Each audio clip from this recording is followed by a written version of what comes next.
И опять мы G-Drive. Короче, Lancer, когда поворачиваешь руль, скрипит стойка левая, правая, без разницы, они просто скрипят.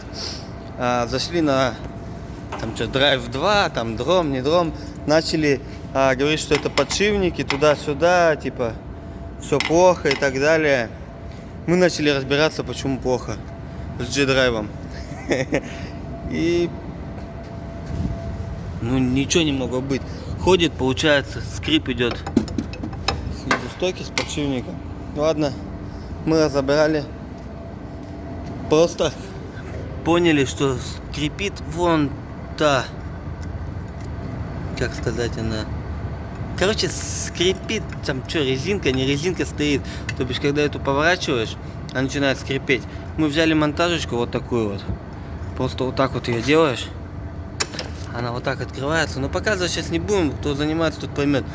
Берете смазку. Ну, бывает. Берете смазку простую и смазываете. Все, отгибаете, смазываете по кругу. Прокручиваете раз 5 ее, ставите, и машина поехала. Все, больше ничего не нужно там делать.